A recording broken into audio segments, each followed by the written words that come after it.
guys, good morning and welcome back to my channel. Today I wanted to do a little favorites video for you. So I compiled all of my favorites of 2025 and I was able to narrow it down. 25 books for 2025. I have a lot of books to talk about, so let's get right into it. I'm so excited to talk about my favorites. I figured we'd go in reverse order, so starting with number 25. Hello, Len from the future here. Just coming in to say I do not know how to count. My goal was to choose 25 books for 2025 for my favorites. I only chose 20, and throughout this entire process did not realize that was only 20 books. So the counting in this video gets a little crazy. I don't know where I thought number 10 through 6 went, but just bear with me on this. And this is why I like to read and not do math. Please still enjoy. We have Quicksilver by Callie Hart. I did in fact wait till they had the very pretty edition and that is what got me to buy this because I saw this was very popular on Book Talk for a while, but I waited till they got the new cover and then it very much has been intriguing me, so I got into this and the sequel this year. I really enjoyed this. I think this is a fun romantasy. I think this is a good book to get into romantasy on. The world building's there, the romance sucks you in right away, and it's pretty easy to follow. So this was at number 25 for me. Next we have Rebel Witch. This is the sequel to Heartless Hunter, which came out last year and was one of my favorite books of the year before. It is just such like a perfect romantasy, and I really thought the sequel was really good too. A lot of times I feel like with romantasy, you lose the momentum and the like enemies to lovers in the second book, and so it's not as fun, but I felt like what she did with the enemies to lovers and the romance and where the plot went in the sequel was really fun and was able to keep up the momentum of the first book. And I think this is almost like a perfect duology, so I very much recommend this. Next we have Say You'll Remember Me by Abby Jimenez. This is a gut-wrenching romance. Did shed many a tear reading this, but it is so good. Abby Jimenez's writing is so beautiful.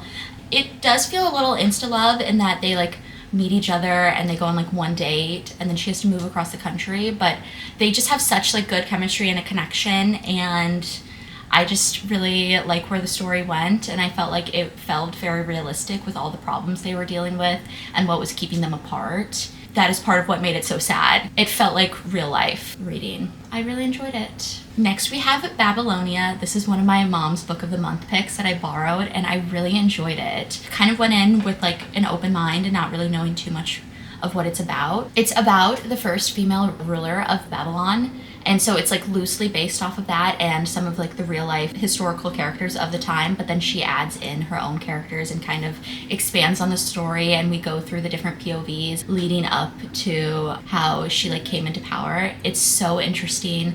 I loved seeing where the story went, following all the different side characters and seeing how they slowly intersect. It's such a cool story. I guess it's like kind of historical fiction, kind of like fantasy. If you like mythology and that type of stuff, I think you'd really enjoy this. Next we have Deep End by Ali Hazelwood. Ali Hazelwood dropped so many good books this year, but I think this was my favorite. This is her first kind of like sports college romance, and I thought she did such a good job. It follows a swimmer and a diver, and she's kind of set up by her teammate with her teammate's ex-boyfriend. So that aspect of it is a little weird, and then the aspect with the friendship, I wasn't obsessed, but it does follow her having one of her first deep female friendships, and I did love that. I love Lucas so much in her POV as an athlete too, and she's kind of struggling with like anxiety, is so good and so interesting. People say this is her like smuttiest book. I didn't feel it too much, but I did enjoy the smut in it as well, and I felt like, yeah, every aspect of this I very much enjoyed and I would recommend. And number 20 we have Silver Elite by Dani Francis. This is another romantasy. If you can tell by my list this year, I was very much in a romantasy mood, and those are kind of the books that I gravitated towards. This was so fun. I'm so excited to continue on with the series, and we do have the next book coming out this year, thank God. It's about kind of like this dystopia where people have mind powers, and everyone who has mind powers is either forced to work for the government or they're killed. And so she's been hiding her powers for her whole life, basically, the main character, and she gets drafted into this like intense military unit where their goal is to take out people like her. So she of course fighting for her life, trying not to be discovered. And then she has a little bit of a romance with her commanding officer. And it also is just like following the world and like, you know, the fucked upness of the dystopia and her and the romance. And I just think it's so fun. I like wanted to finish this like in a day. I got into the story immediately and just loved it so much. So this is number 20. Number 19, we have Revolve by Bal Capra. This is the third in this like college hockey romance series that I very much enjoy. If you like the Deal off-campus series, I think you'd really enjoy this series too. This especially gave me like the same feelings as reading that series for the first time, this book. It was so fun. I love the group of friends. They set up the next romance really well. Two ice skaters, so he's the captain of the hockey team and she's a figure skater, and she needs a partner and he's kicked off the team. So it kind of has those same icebreaker tropes, but I just love her writing so much. Him like pining after her and trying to get her to date him, and her just being like very serious and into figure skating and not wanting to be distracted. It's just like the perfect tropes, and I very much enjoyed this.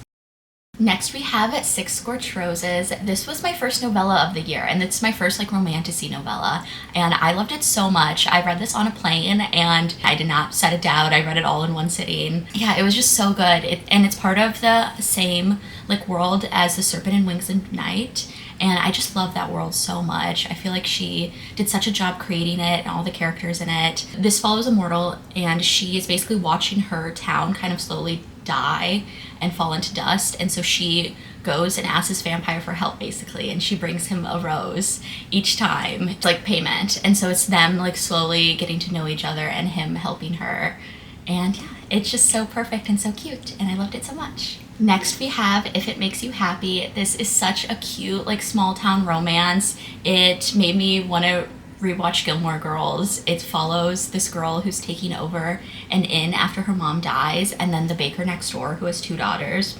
Oh my god. And then like the town that is super nosy and won't leave them alone. And it's definitely a slow burn. Like this is a long one. It takes place in the 90s, but the vibes are so good. I didn't want to leave this world and these characters, and I just had so much fun. Next, I don't have this with me right now because I am forcing my roommate Nye to read this, but it's Rose in Chains by Julie Soto. I am a Julie Soto stan. I read all of the books she released this year. I enjoyed all of them, but I think this was definitely one of my favorites, as you can see, because once again it falls into the romantasy, and it also is a traditionally published, I think, like old Dramini fanfic, also right up my alley. If you have another one of those on this list. I just felt like it's like a really good dark romantasy.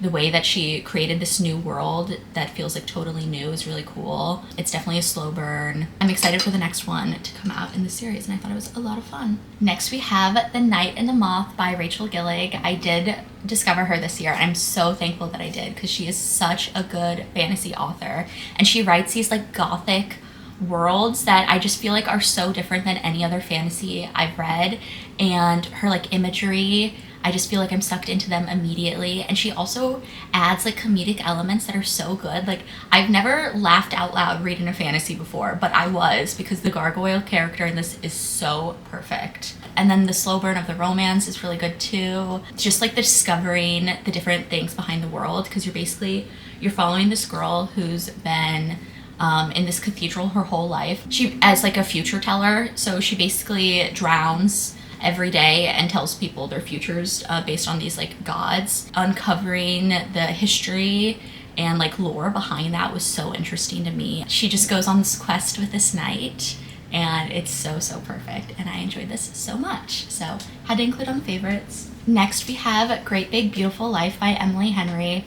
It's not a favorites video if Emily Henry isn't on here, and this is one of my favorites by her. I still think Funny Story takes the cake, but I really enjoyed this. I know it was kind of hit or miss with people, but I loved the dual stories. I loved following the woman's story that she's writing about. I thought it was so interesting, and I felt like going back and forth between that and the romance just felt like it was moving so quickly and fun, and I felt like we were getting into the characters faster too in their romance. So I just overall really enjoyed this and thought this was such a good story. Next, this is my one nonfiction book of the year, and that is Everything I Know About Love by Dolly Alderton.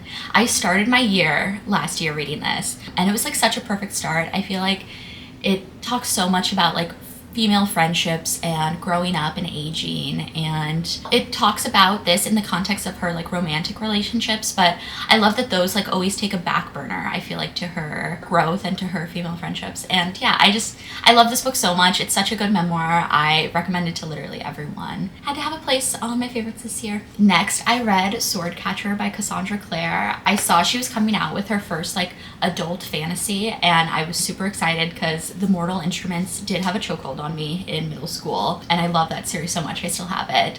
So I was like, an adult series is so exciting, and I feel like her ability to like create a world and to like slowly build up like the tension and the plot and the conflict of that world was so good in Mortal Instruments. So I was very excited to see her kind of do that with an adult series, and this did not disappoint. I loved this so much. So she has 2 out so far, and I read the first and the second very close together. I just feel like the way that she like sets up each character, how each story like slowly starts to intertwine with the other ones is so good. I don't even want to like set up the story because I'm like, you just need to read it and like immerse yourself in the world. Such a good fantasy. And it does have like romance plot lines, but I will say like it definitely takes a backseat to like fantasy. Like this is straight up fantasy. Please read. Okay, we are almost to the top 5, but number 6, we have One Dark Window by Rachel Gillig.